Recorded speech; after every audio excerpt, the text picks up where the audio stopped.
السلام علیکم ورحمۃ اللہ وبرکاتہ۔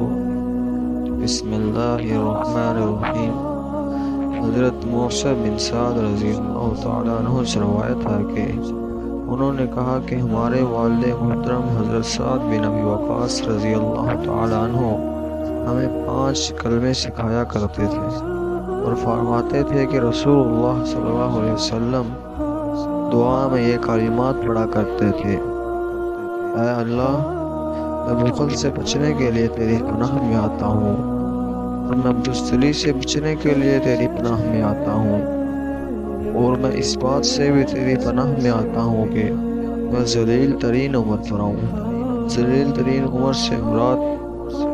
بڑھاپا، بہت زیادہ بڑھاپا اور کمزوری والی عمر ہے۔